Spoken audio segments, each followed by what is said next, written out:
Nó hết chạy luôn.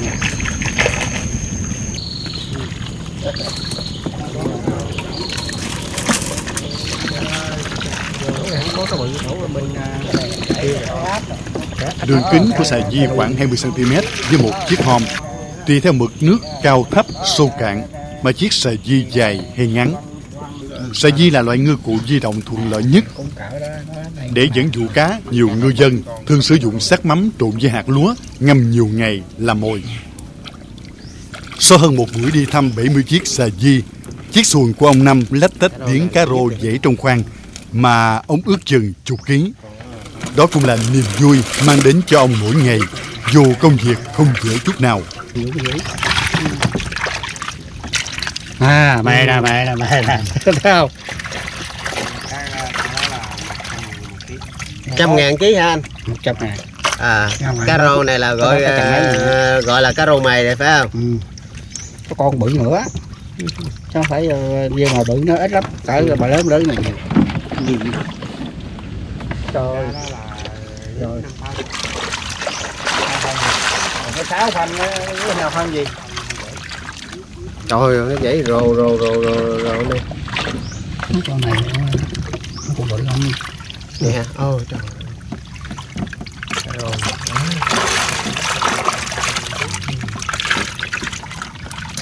Mỗi hai. Chú làm chú 26 tuổi hả? Năm nay là 66 tuổi rồi đó. 40 năm. Cần hướng này nó còn ở Đồng Tháp là cái như tôi đi là không có thiếu chỗ nào hết. Không có thiếu chỗ nào chứ. Nghĩa là đi giáp vòng tỉnh Đồng Tháp rồi hả chú? Đi Tân Thạnh nè, xuống Kiên Nhơn nè, đi Đồng Bốn nè, Bà Giải nè, Bà Giải ra Đồng Bốn nè, rồi lên Trảng Bàng nè, lên Chợ Voi nè, rồi lên đó là miên không. Tôi cũng có đi Tân Hưng, Vĩnh Hưng.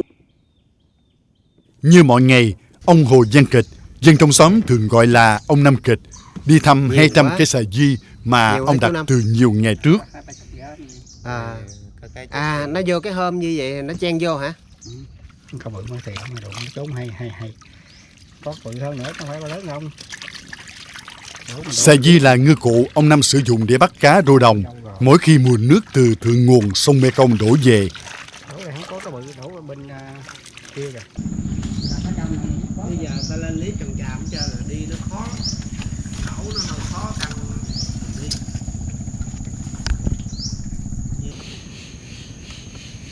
Xà di gồm những thanh tre dót mỏng được bền chặt và cuộn lại dạng hình trụ. Đáy của xà di được lắp một chiếc hòm mỏng để cá có thể chen vào tìm thức ăn.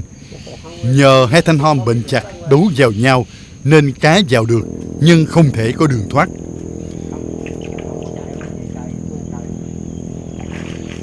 Nhiều ha.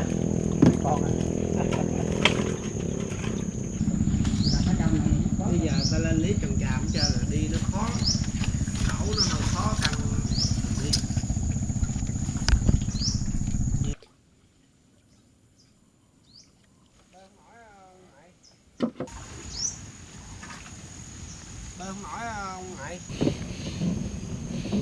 Sao bây giờ cá ít? Con thấy là ở đây rừng tràm rồi nước lũ rồi cũng về nhiều quá mà. Ở đây mà thời gian trước em đổ về đợt ngoài là con.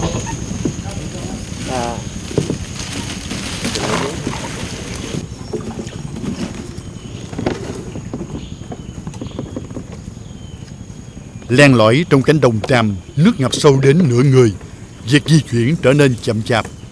Vì vậy, mỗi ngày ông Năm chỉ có thể thăm khoảng 1/3 số xà di của mình. Cứ vậy, việc thu hoạch cá rô đồng xoay vòng liên tục trong mùa. Qua mỗi một cái đoạn đê mà nó bài bờ thì chú Năm chú phải đẩy xuồng qua. Sâu vô đổng không chú? Ngay đó luôn hả? Mùa nước cũng là mùa khai thác cá đồng sôi động nhất bởi dân tứ xứ đổ về Đồng Tháp 10, hành nghề bằng nhiều loại ngư cụ khác nhau.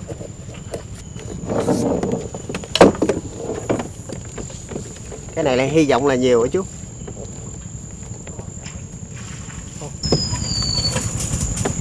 Ồ, nhiều quá ha. Nhìn cái cảnh nó hoang sơ hết sức không?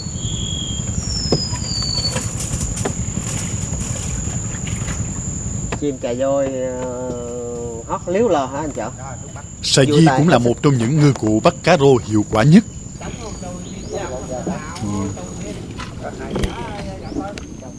Thư luôn á, nằm ở trong cỏ. Điều quan trọng là đáy hom phải đặt sát mặt đất và được cố định ở những vị trí chắc chắn. Nếu không tuân thủ quy tắc này, cá rô sẽ không bao giờ chen vào tìm thức ăn. Ồ, nhiều quá, dơ lên, cao lên chút xíu rồi chú. Ồ, quá nhiều ha. Ôi ơi, cả kilo á chứ không ít đâu. 200 cái mà được vậy không được sướng biết nào ha. Nhờ nắm rõ những tập tính này, cùng với theo dõi vị trí của những bãi cá, mà hầu như ông Năm luôn trúng mùa.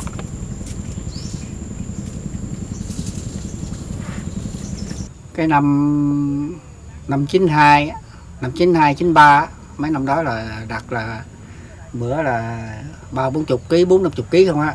Hồi đó đặt thì thức 5 chứ thức 3 này là tôi đâu có đặt như thức 5 phải phân chấp nữa. Nhiều nhất là mỗi lần dỡ lên được bao nhiêu ký? Mỗi cái? Một cái có thể là từ 2 kg, 3 kg nữa.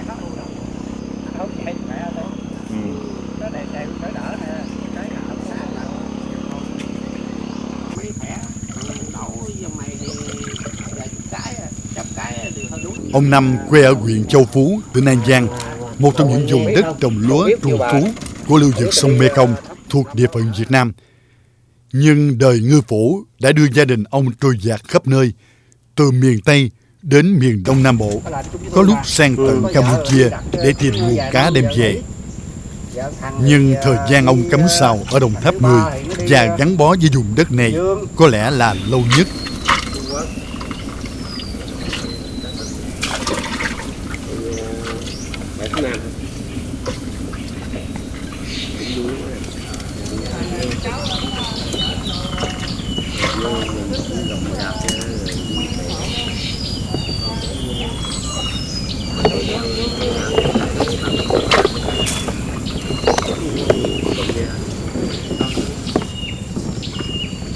Như là một thông lệ, hàng năm cứ vào khoảng mùng 5 tháng 5 đến rằm tháng 7 âm lịch, ông đưa gia đình và ngư cụ sang Đồng Tháp 10 để khai thác cá tôm khi con nước nổi tràn đồng. Ấn tượng nhất với ông Năm là khoảng đầu thập niên 90 của thế kỷ trước. Khi ấy, Đồng Tháp 10 còn hoang sơ, mỗi năm chỉ 2 mùa lúa. Đến lúc nước lũ tràn về thì cũng là lúc cá đồng nhiều vô số kể, nhất là cá rô, cá lóc. Nghề đặt xà di của ông bội thu cũng nhờ đó.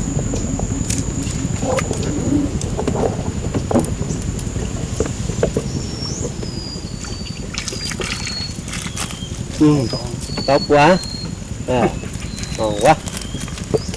Hôm qua là cá cũng cỡ đó đó hả chú? Cá bự hơn nhiều. Vậy hả? Cá bự. Cá bự thì bán có giá ha. Mùa nước này cái ngày mà đổ được trúng nhất của chú là được chục ký không? Chục ký, mười mấy ký. Không có hổm nổi mấy cử được 20 không mấy ký. Vậy hả? Đâu được mấy cử cái ông giật luôn. Nước giật à ha? Nước giật nhiều lắm mà cái này rồi nó đây chú. Cá dạ. Bao nhiêu cái? Mỗi năm vậy là chú Năm làm được mấy tháng ha? Làm mấy tháng thì nghỉ. Mấy tháng chú? Bình quân một năm làm mấy tháng? Như năm nay mới làm có tháng mấy. Vậy hả? Hả chú? Cá dạ. Bao nhiêu cái? Vậy hả? Chú dần lưới rồi đặt lợp. Qua dần được con hổ hèo. Bảy tới chục cái này sắp này thức ăn để mà mình làm mồi cho cá rô ha. Mắm lúa. Thức ăn này mình làm bằng cách sao để mình đặt xà di cho nó cá nhiều chút? Cái này cái như tôi không có làm nữa, cái sắc nó bấm với lúa cái mình trộn chừng nào đi cái mình trộn, có nhiều người ta thảy luôn tao ngâm. Tôi không có ngâm, trộn thôi. Ngâm cái bắt đầu chừng nào tao đặt, tao vớt ra tao đặt. Cho lúa nó lên mùi vậy ha. Cộng với sắc mắm. Không có cám hả chú? Hả? Không có cám hả? Không. Mỗi lần tôi có đặt cám mà gan mất công quá làm biến. Đặt cám thì chạy tôi.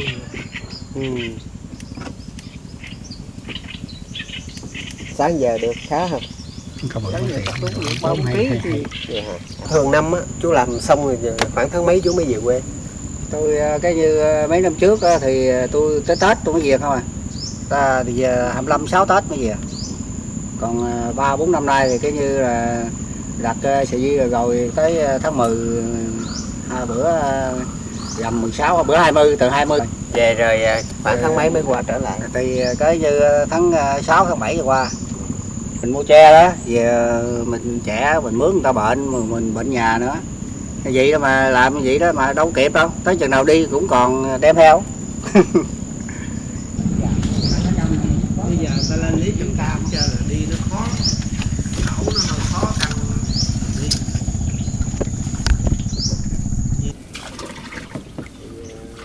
Còn cái này bây giờ lên đây hết rồi nó cũng khó dùng lòng thấp mười. Quang Du chỉ có khu vực này thôi ha. Đúng rồi, chỉ có khu vực này thôi. Như nó có thấp 10 cũng như người ở vùng bên Cà Mau người ta dùng của Minh Thượng, của Minh Hạ, người ta dùng cái trái giác này để nó mua cái từ đi theo mấy chú bên An Giang đi từ phía Nam. Đó là dưới Việt nữa. Đi miền Đông, đang nãy trái giác Trung Quốc.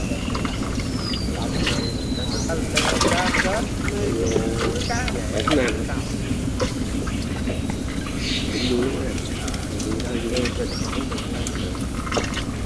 Vô mình cũng gầm gạt rồi đi bẻ, còn bẻ dưa leo, mà dưa leo như nào như ta thấy bằng cái đàn bây giờ bự ra, nhưng nó bị con luôn, cái chỉ thuốc đó.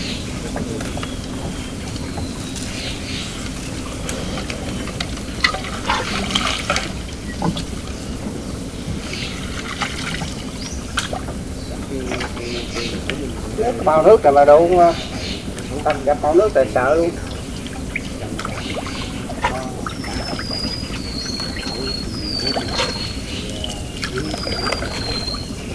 Dây giác này ở đây giờ còn nhiều không anh?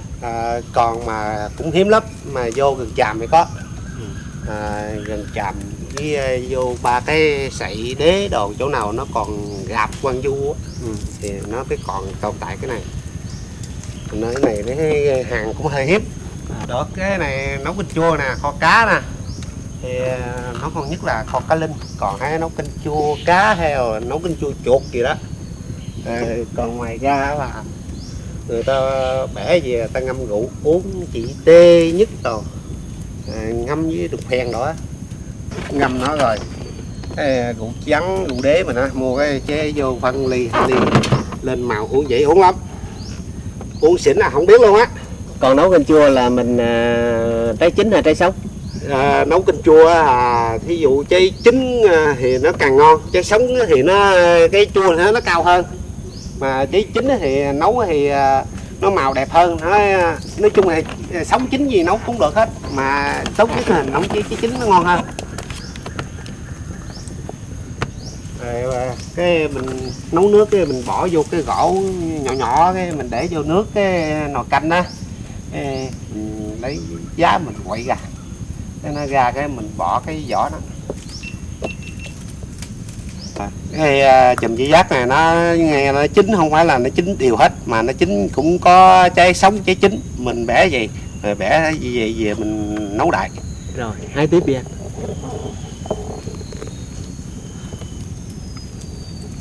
Hay quá, cách thấy dữ lắm á anh. Đúng hiếm mà, cái này hiếm lắm.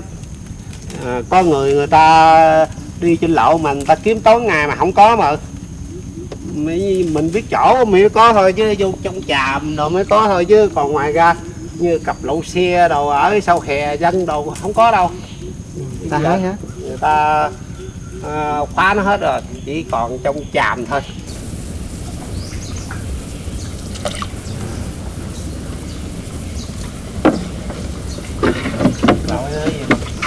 Thôi bay lộn không à. Đặt cái bụi khỏi che. Tự nhiên nó không chạy chứ. Rồi ông đặt chuyện qua năm rồi ông xuống nữa quấy gì bà. Sau tháng này thì đổ hơi cực, còn nước lên nhiều đó thì mình chống lại tại cái tự nhiên của mình mở ra mình đổ nó khỏe. Mà năm nay không có khỏe, năm nay tinh tàn lộn thôi.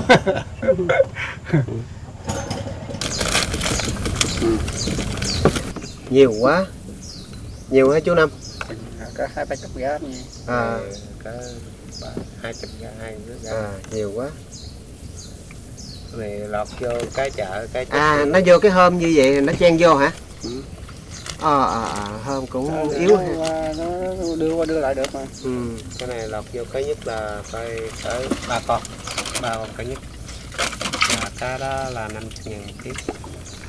3 cá nhất ha? 3 cá nhất. Cái chỗ này đâu giờ rất là mệt đâu.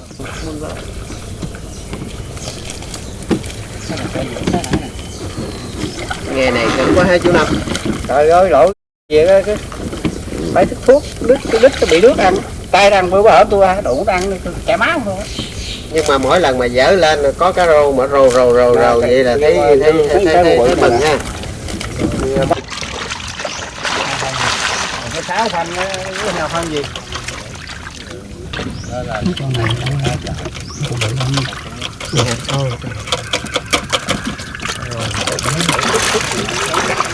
hay rồi lại rồi dâu đem phun khúc luôn rồi cái đó nó rút chuột đi chứ không Rút chứ lộn xộn rồi nửa ký mà chừng đó được có chỉ 200 gram cá nhất thôi, 300 gram là cá dặn qua cá gì.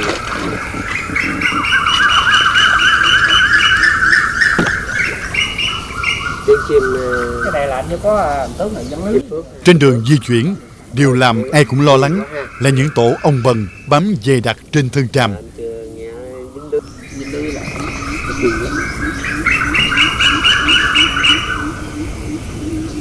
Chim chóc rồi nha, rộn rã dễ xa việc nữa, việc kia đó rất giờ là kia việc kia rất giờ là nước lớn, nước bây giờ lớn.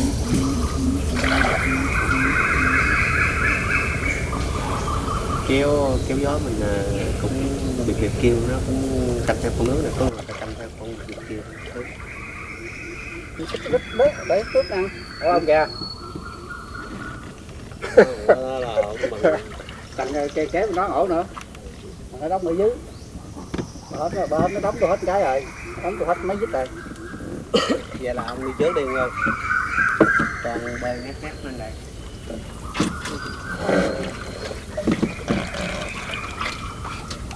Bơi cặp bơi nhiều đây đi. Tao không có quýt của tao không có ấy cái gì chơi nha, đừng có xè ra ngoài. Đây là cái ổ này sát dưới này thấy không? Chọn đường bê vô nghe bê vô nó tán được mày đó. Thấy không? Tao không có làm gì trơn, đừng quýnh nhau. Đúng mà. Đừng có đưa vô cái ổ của nó.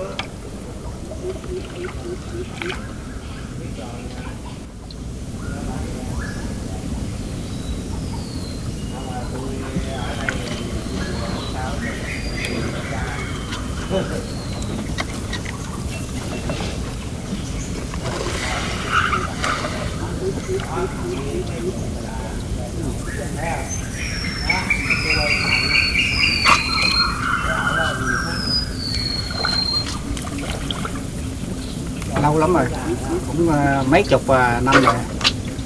Nhưng mỗi nghề xà di là nhiều nhất.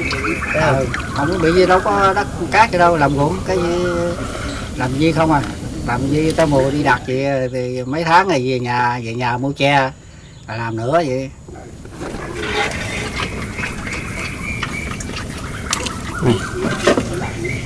Do với cái đường nó có bạn đâu có việc để vậy đó. Ví dụ mấy người ta đi phá vô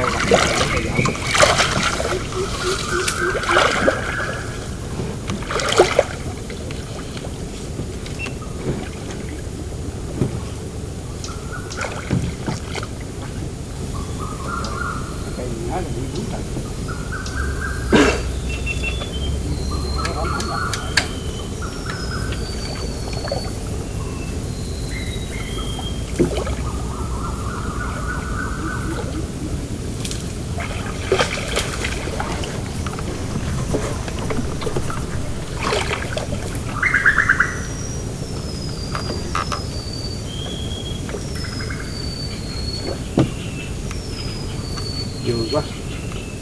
Thành động rã quá chậm rồi. Sà di cũng là một trong những ngư cụ bắt cá rô hiệu quả nhất.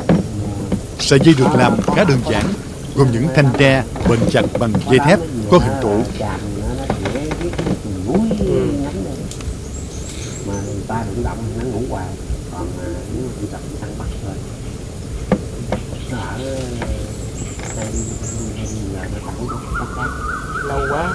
Hồi đó nhớ là năm 9 mấy 2000 ở trong Mỹ An nó có mấy cái vườn cò ở phía sau, không biết giờ còn không? Vườn cò, như vườn cò đó không ở không còn. Vườn cò đó dưới cạnh đảo.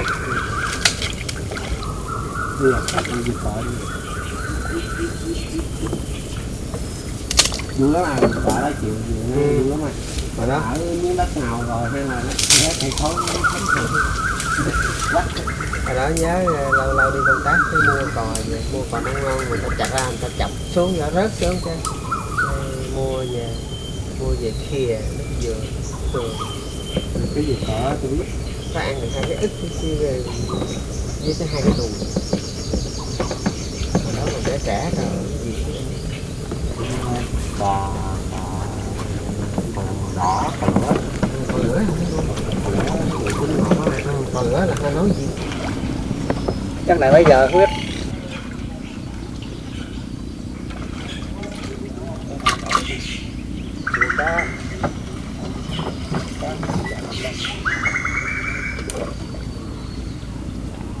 Đó rồi nè thì cũng cỡ đó, nó đây nữa nè. Cái này bắt con cầm tay rồi.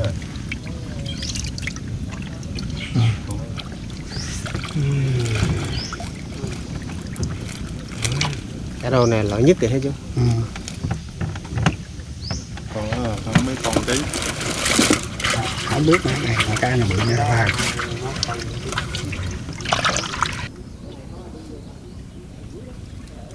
Đường kính của sà di khoảng 20 cm với một chiếc hom, tùy theo mực nước cao thấp, sâu cạn mà chiếc sà di dài hay ngắn. Sà di là loại ngư cụ di động thuận lợi nhất. Để dẫn dụ cá, nhiều ngư dân thường sử dụng xác mắm trộn với hạt lúa ngâm nhiều ngày làm mồi.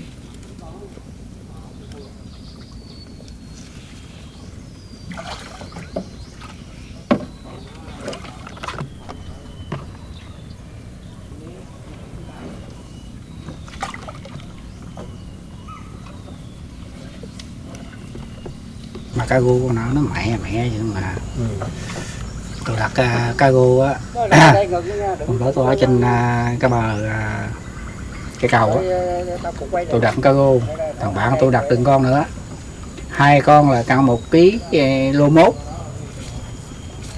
bằng cụm tay rồi, nó dài cá lóc nè, mà 2 thằng là nước con nhậu hết á. Nướng nó mở nó tươi ngoài luôn.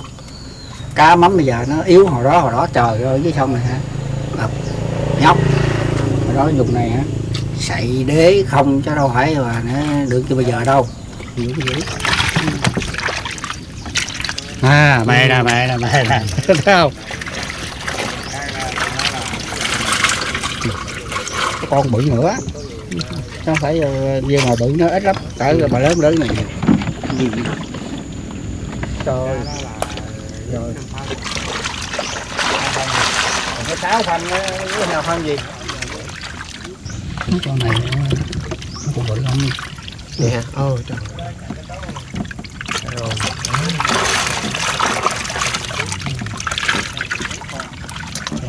Với hơn 30 năm trong nghề, ông Năm nhận thấy những thay đổi rõ rệt ở Đồng Tháp 10, nhất là khi chu kỳ của mùa nước nổi không còn theo quy luật thời gian như trước và nguồn cá tôm cũng ngày một ít đi. Tôi xuống năm 91, năm 92, 93 tôi mới xuống nữa, tôi mới xuống lần nữa. Mà cá rô đó thời gian đó thì cái như cá lóc với cá rô là nó tương đối nhau, là tôi đặt cá bự đó là tôi cân cho người ta là cái giá là 4.500 5.000 đó. Còn mình đem về tại Phú Xuyên này mình cân chỉ có 3.000 với 2.500 à. Còn bây giờ cái lượng cá chắc ít rồi chú. Cá thì cái như đổ một bữa thì 80-90 cây, đổ một bữa thì cũng kiếm 10 kg, 12-13 kg chứ không có lên nữa. Sống cũng được, còn cá nhờ cá nó có giá.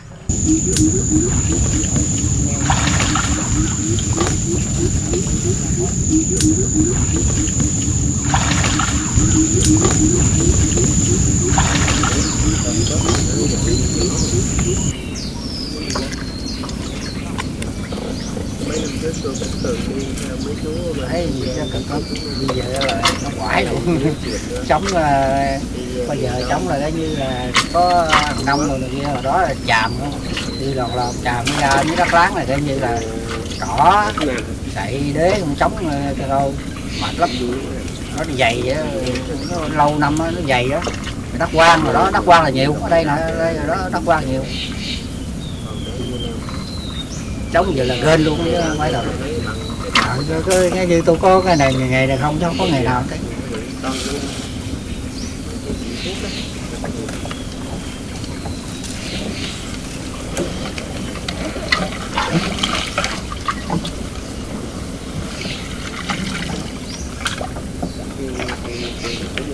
Bao nước là đủ thành gặp bao nước tại sợ luôn.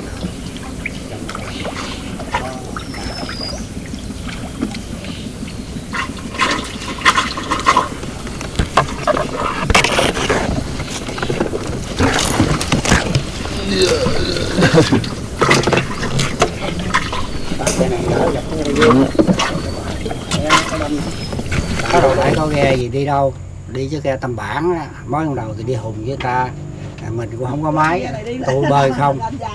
Rồi giết mấy đứa này lớn là nó mặn cũng có tiền cái mua ghe này, mua bển chiếc bên đây chiếc. Tôi thấy nội xác ghe không là bốn xác ghe cũ người ta không về nó. Sau hơn một buổi đi thăm 70 chiếc xà di, chiếc xuồng của ông Năm cũng lách tách tiếng cá rô dãy trong khoang mà ông ước chừng chục ký. Đó cũng là niềm vui mang đến cho ông mỗi ngày, dù công việc không dễ chút nào. Được khoảng nhiêu ký? Được khoảng nhiêu ký? Chục ký à? Buổi sáng nay ha. Cá nhiều lắm.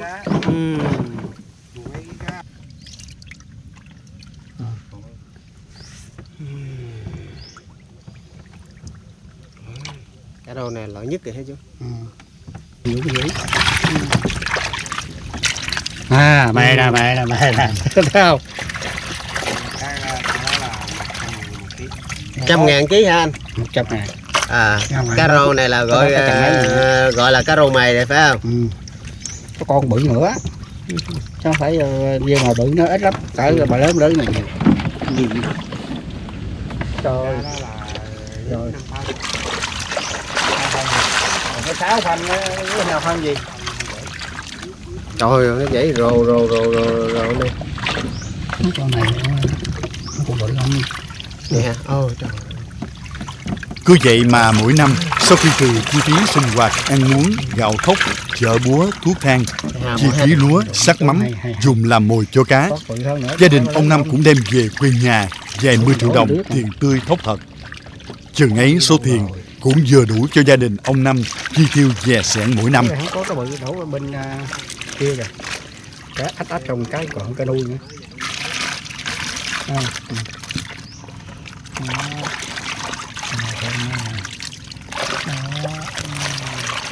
Thì trốn hay có bự hơn nữa không phải có lớn đâu. Dạ của anh đây nha. Quá trời.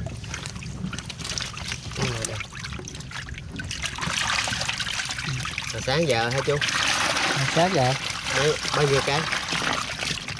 80 cái vậy.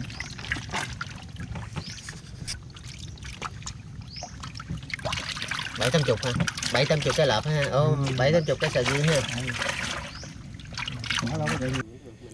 Trên đường di chuyển, điều làm ai cũng lo lắng là những tổ ong bần bám dày đặc trên thân tràm. Chúng luôn trong tư thế lăm le để phòng ngự.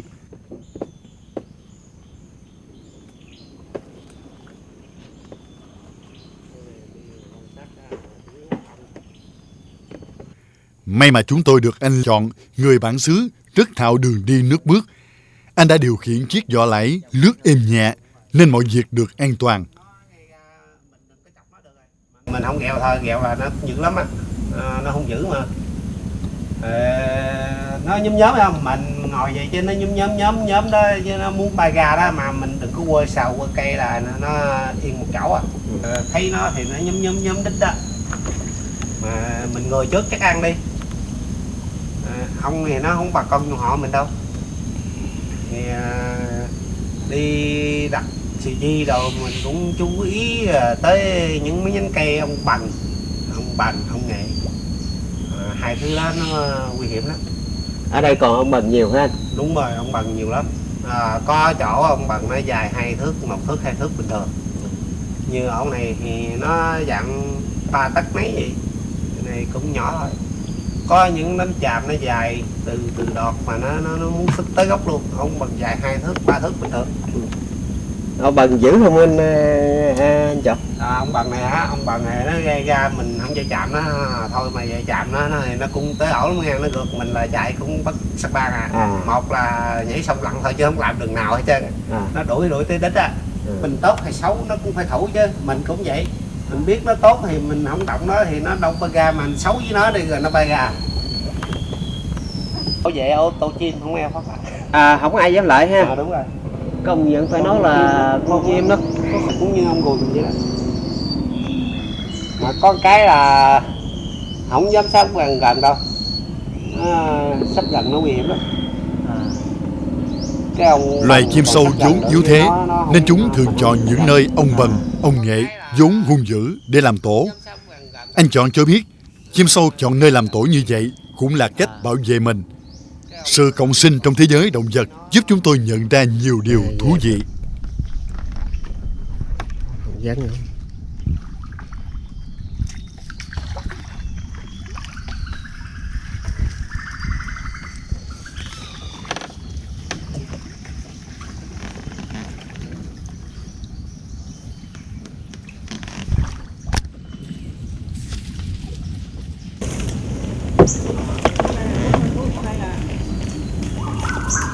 Đẹp quá, cái này quay.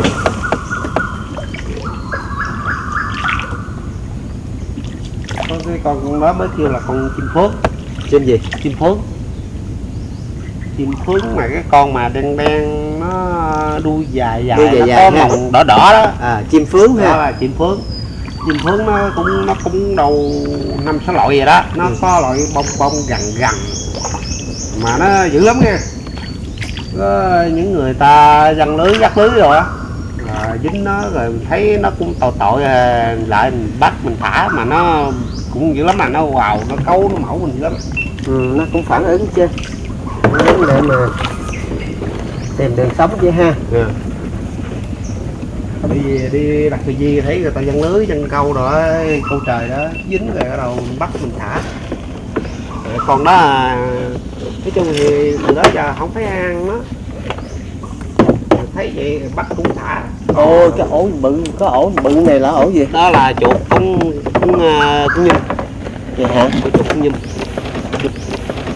Thí dụ mà con chuột cũng nhum là nó ở đây, nước thì nó biêu lên, nó không có chỗ ở, nó lên tràm này nó ở.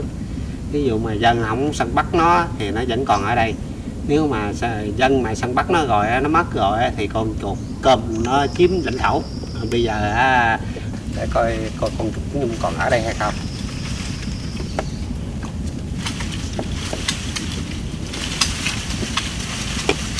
Vậy là những con chuột mà người ta không còn động á, thì nó dạng lắm, mà người ta có động mà nó nhát, mà cái con chuột này không thấy ra đây chứ. Hình như chuột này có săn bắt gì rồi, bởi vì con chuột nhưng cũng có, con chuột cơm cũng có luôn. Vậy là ổ này là chặt chuột bị dân bắt rồi.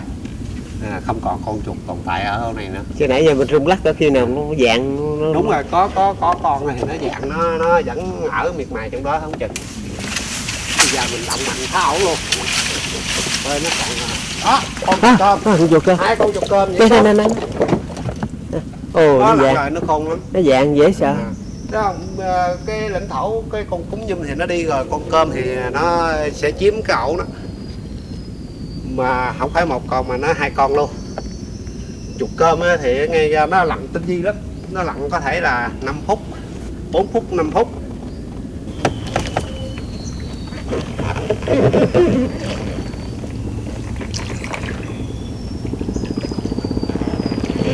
như vậy thì con chuột cống nhum nó bỏ rồi cái con chuột cơm nó mới đang chiếm lãnh thổ. Mà nếu mà người dân không săn bắn rồi cái dạng nó nhúng nhích nó không rớt đâu, nó không chịu buông. Gung nào mà cái ổ nó banh cái ổ nó mới rớt.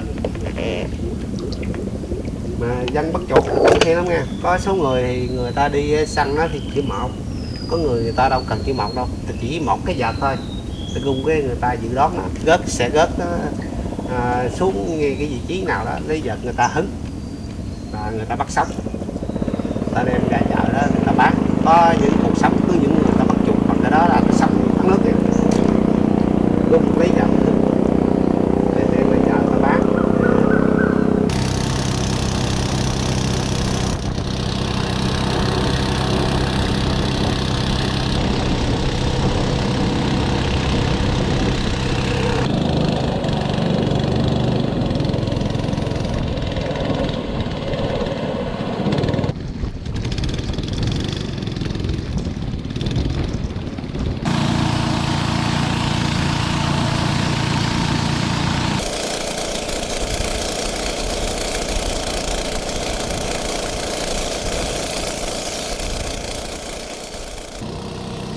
Vùng Đồng Tháp 10 thuộc 3 tỉnh Tiền Giang, Long An và Đồng Tháp, rộng khoảng 700.000 hecta, nơi có những cánh đồng lúa rộng ngút tầm mắt, nơi còn có những lung bào bươn trấp, và là nơi có khoảng 3 tháng mùa nước nổi từ biển Hồ hòa vào dòng Mekong đổ về. 3 tháng đó, nhiều cánh đồng ngập nước là điều kiện thuận lợi để tôm cá sinh sôi. Tuy sản lượng giảm nhiều so với vài 10 năm trước, nhưng đến giờ, hễ khi có nước lũ tràn đồng thì tôm cá cũng tràn theo con nước đi về. Nước lũ càng lớn, thời gian ngập lũ càng lâu thì tôm cá càng nhiều.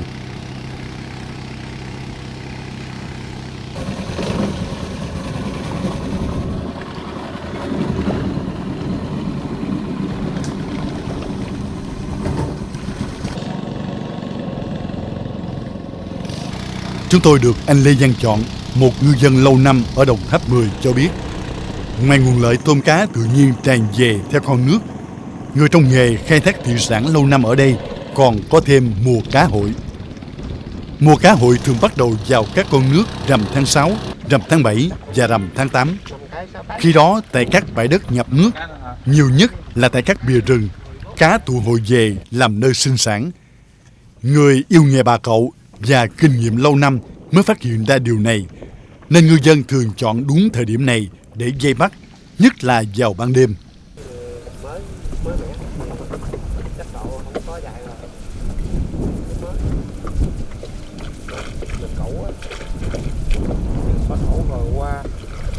Nó mới chạy. Mình mới thì cũng được vậy có. Nước thì nó không sâu, nó khoảng cỡ lấp xấp như 1 tấc, 2 tấc có, 5-7 phân có. Thì cá nó tràn lên đó, lòi nửa con không. Thì nó tập trung đó thì nó lóc lên đó chùm 4-5 con, một bầy mình không có đáng kể là bao nhiêu. Thấy nguyên bầy nó chườn lên đó. Thì nó chườn đó thì dòm thì bọt nước thì nó đẻ trứng thôi. Rồi nó đẻ xong rồi nó cũng tụt xuống, nó cũng đi tiếp rồi nó bỏ đó, rồi cá nó theo cái bọt nước đó, rồi nó sống như gì nó húp bọt nước nó sống.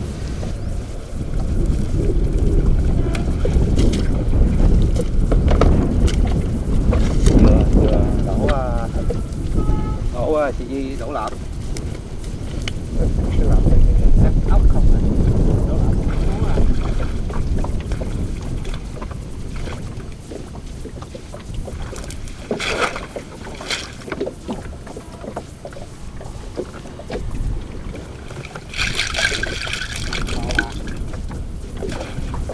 ốc bu vàng không hết.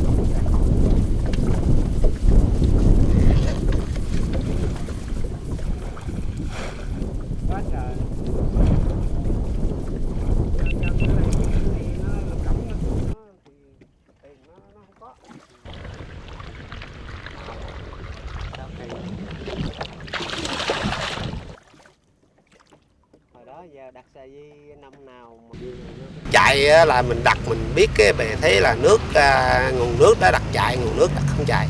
Cái đó mình biết như nước trong, nước đục vậy đó.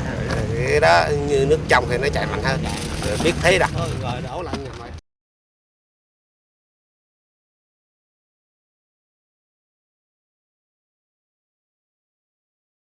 Cá nó để nó kiếm những cái bãi mà thấp thấp có nước á, nó muốn tràn lên đó là cái gì nó sinh đẻ đó, nó để duy trì cái cuộc sống nó sau này nữa. Lớp là cá lăng, cá chốt, cá leo, cá kết, cá mè lưới, những các loại cá khác nữa. Nó về đó nó sanh đẻ rồi nó trú ẩn chỗ đó. Thí dụ mà dân á, thì không phát hiện được thì nó ở cả tuần. Còn nếu dân phát hiện rồi á, thì đánh bắt nó thì nó cỡ 2 ngày 3 ngày thì nó tụt xuống, nó đi tiếp thì nó kiếm cái chỗ nào như thế thôi. Nó kiếm cái chỗ nào mà bề thế nó nhắm mạnh lên không bị đánh bắt á, thì nó lên đó nó duy trì, nó đẻ nó tiếp. Còn anh nào đẻ rồi thì anh cũng xuống sông anh đi theo đòn luôn. Chính xác của nó là như 14 rằm tháng 6, 14 rằm tháng 7, 14 rằm tháng 8. Nó có chỉ 3 tháng là cá hội. Khu vực mà sậy đế nhiều, bờ đìa, bờ kinh ngập nước, hay hoặc là nó lên chàm, những chàm mà có đường cống hở đồ nó vô được á, thì vô nó sanh đẻ, nó duy trì. Nó về đó thì như mà nó lên bằng đêm không à. Bằng ngày thì mình thấy im đềm mình không biết đâu. Nó chỉ bằng đêm thôi. Người nào có yêu nghề bà cậu đánh bắt á, thì mấy người đó ta mới có thể biết thôi. Làm này thì bị giống đâu rồi. Thì chở mình coi. Tại thì nó nghe con cua biển với con sập gặt. cá rô biển giờ là cũng dạng hàng đặc sản ha anh? Đúng rồi, cua biển bự à, còn cái dạng nhỏ nhỏ này thì nó không có nhiêu tiền hết. Cua biển bự thì dạng 3-4 tay ăn lên. Hồi xưa cá rô biển nhiều lắm đó anh. Cua biển thì hồi xưa con nào mấy là 4 ngón 5 ngón bình thường. Tới nước vào phèn nổi ở cặp mấy sông á, có người ta đi đâm, có người ta bắt vớt. Nói chung thì hồi xưa cá nhiều mà bắt thì nói chung ăn thôi chứ không bán. Giờ cá càng hiếm rồi thì dân người ta bắt tiền ta bán kiếm tiền mưu sinh. Hồi trước thì cá nhiều á, bắt chỉ ăn thôi, bán lúc bớt thì cá nhiều lắm. Theo như đổ cây gì là 50 cây là 50 kg bình thường. Mà giờ 50 kg cá giờ kiếm hơi khó. Giờ cá giờ nó hiếm rồi. Hồi xưa năm đó thì cá dữ lắm, nước lớn mà. Cá trắng cũng nhiều mà cá đen cũng nhiều. Bây giờ kiếm 50 kg 50 kg cá nó cũng hơi khó. 50 kg giờ nó khoảng cỡ 7-8 kg, 10 kg là dữ lắm rồi. Là cách bữa đậu bữa. Mới đậu. Đậu thấy hàm lắm ha. Còn bây giờ là cá nó hiếm rồi, bỏ 3-4 ngày luôn. Rồi nó mới chạy.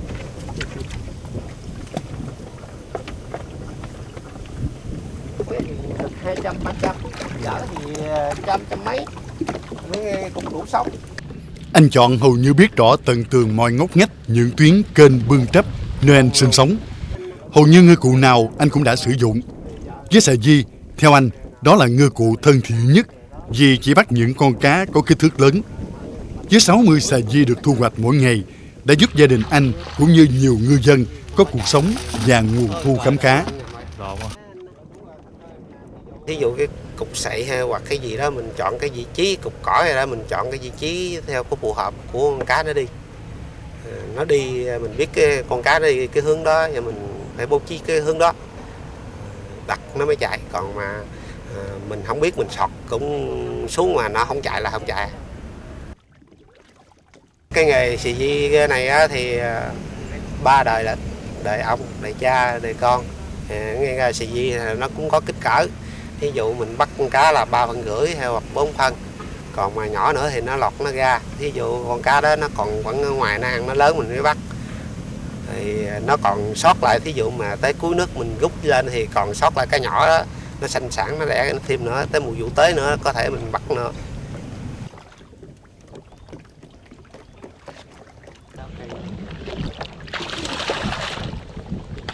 Chung là chở 10 năm trở về trước á thì cá rô đồng, cá lóc, cá chê thì nó rất nhiều. Mà so chở về đây cỡ 10 năm trở về sau này á là cá nó càng hiếm, cái nguồn cá là hình như là nó muốn kiệt cá, mà cứ như bây giờ người ta vô đê đồ rồi cá nó không có sinh sống thoải mái, nó không sinh đẻ được nhiều, vậy nên cá nó càng kiệt. Rồi sắp tới chắc độ cá nó càng có giá trị hơn. Tuy cực nhọc, phải ra đồng từ 6 giờ sáng đến 3 giờ chiều, phải vượt quãng đường đồng hơn 10 cây số. Nhưng nghề này đã giúp gia đình anh có cuộc sống khá an nhàn. Chính vì vậy, vào mùa nước đổ, dân tứ xứ cũng thường hay về đây câu lưới. Bởi so với nhiều nơi anh sinh sống, Tháp 10, còn có những cánh đồng tràm và những bưng trấp, nên nguồn lợi tôm cá cũng nhiều hơn nơi khác. Đến bắt cá là mình phải có cái nguyên tắc, ví dụ là mình giăng lưới 4 phân, 5 phân, cái gì đó mình đặt lập, nó có kích cỡ như nhau để duy trì sau này con cá nó còn tồn tại hoài. Ví dụ mình làm nó nhỏ, lưới nhỏ quá thì nó bắt hết con cá, nó không còn sanh đẻ nữa sau này. Mong sao cho bà con mình am hiểu bắt được con cá bự thôi, chừa các con lại. Vừa là một nông dân, vừa là một ngư dân, vừa là người chuyên vận chuyển khách tham quan các tour du lịch mùa nước, nên anh chọn hầu như am tường mọi con kênh, đồng nước. Ai đó cho biết vị trí hay yêu cầu đến nơi nào, anh rõ như lòng bàn tay. Tình cờ, chúng tôi gặp anh Lê Minh Có, cư dân vùng đồng Tháp 10, đang đánh bắt cá trên cánh đồng ngập nước.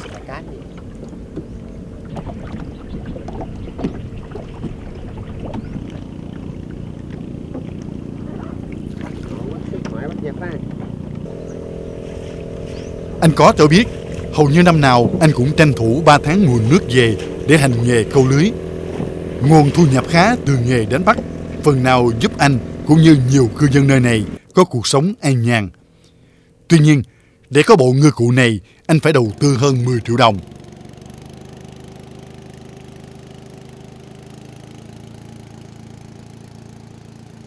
Theo anh Có, đồng nước mênh mông, để có thể bắt được tôm cá, người đặt vấn phải chọn được hướng chảy của dòng nước. Theo quy luật, tôm cá thường chọn hướng đi ngược nước. Vấn sẽ là bức tường chắn ngang để tôm cá lần theo vách lưới, di chuyển vào đú vấn. Cứ thế, người đặt vấn sẽ thu hoạch cá tôm vào mỗi sáng. Cũng như mọi ngành nghề khai thác thủy sản mùa nước, thời gian ngập lỗ càng lâu thì thời gian khai thác càng dài và tôm cá cũng có kích thước lớn hơn. Mùa nước năm nay, theo anh là về muộn, nên thời gian khai thác cũng ngắn hơn. Tôm cá ít hơn nên mọi thứ cũng trở nên đắt giá.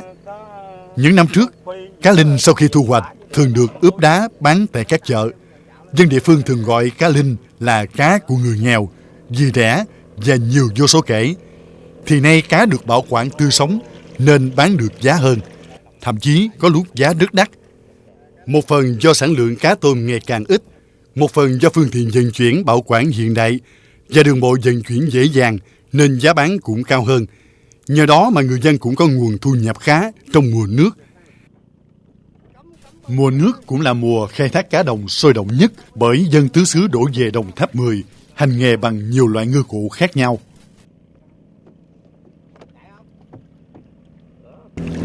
Dễ gì có.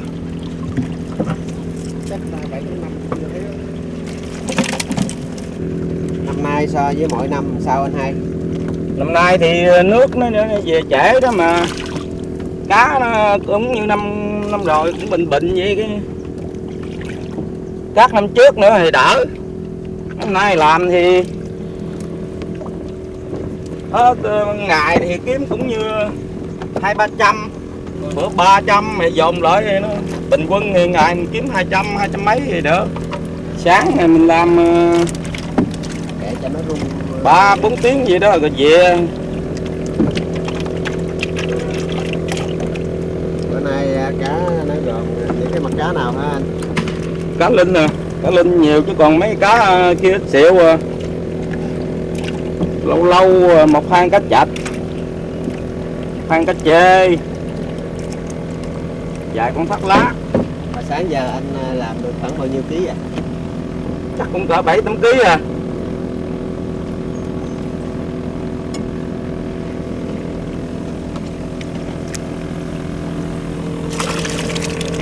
Vậy là mình phải bơm oxy vậy đó hả anh? Bơm oxy chứ không thôi nó chết. Bán rồi người ta cũng rộng oxy hả anh này? Gồm oxy. Bán chợ nào anh? Bán chợ Trường Sơn nè, chợ Cá Đồng á. Hồi xưa anh nhớ không, đâu có cái cảnh mà cá linh mà bắt lên mà thổi bơm oxy vậy ha. Thì năm nay nước nó về trễ nhưng mà kiếm cũng được lây gai, như tháng mình ngày 200 mà tháng làm cũng kiếm chừng 6 triệu cũng được, khỏi đi mần mướn cho người ta.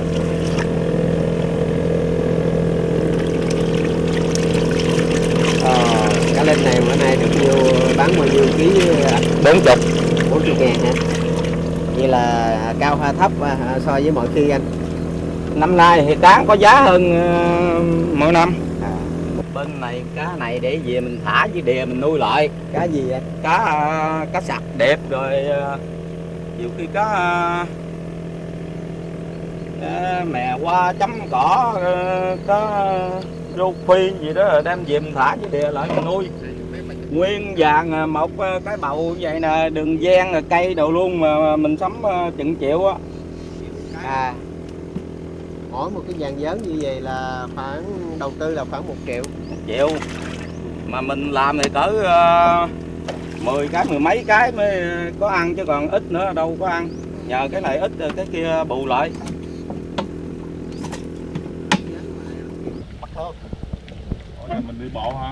Rảo quanh một vòng cánh đồng ngập nước ở Đồng Tháp 10, chúng tôi còn gặp rất nhiều ngư dân đang hành nghề câu lưới.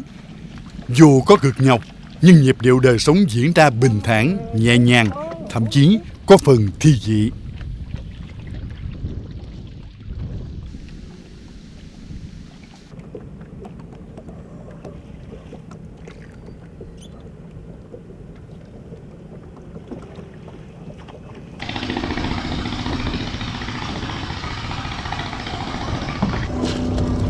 Sau 12 giờ trưa mỗi ngày, người dân từ khắp nơi đổ về họp chợ, bày bán đủ loại cá đồng.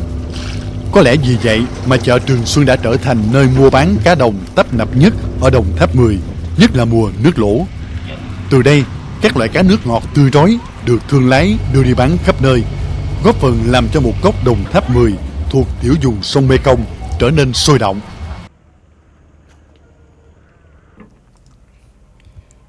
Chiều đến, chúng tôi trở lại bến ghe của ông Năm bên bờ kênh thương người qua lại. Đây là nơi ông tá túc hàng chục năm qua với đời ngư nghiệp của mình.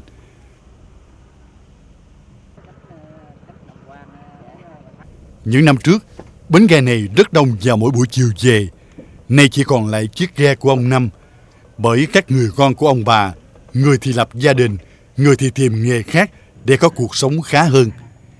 Trong suốt buổi chuyện trò, chúng tôi được nghe câu nói của bà Năm từ xa vọng lại. Làm nghề này chỉ làm mình già đi, chứ không thể làm giàu lên.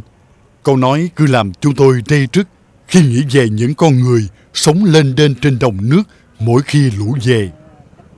Không muốn cái như anh em, cái như cá non được bắt, để cá bự bự bắt nó có giá trị hơn. Cái như ông Xúc, một gỗ gì đây bán cả 100.000 mà một gỗ đó có thể là mấy ngàn con. Mà bây giờ chơi xúc độc đó. Chừng nữa nó lớn lên là rất là nhiều hết chứ. Rất là nhiều, cỡ nửa tay thôi là cả 100 kg chứ không ít đâu. Chỉ là chiêu quậy đó mà nó còn ấy vậy nè.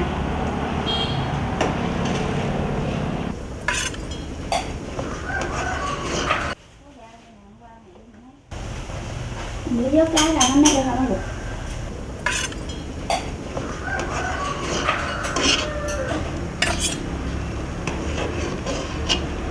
Nấu với Nấu với giá hơn rất là ngon phải không? rất là ngon, khách sạn. Chua này là nấu cá rô đồng nè, cá lóc nè, cá dây nè.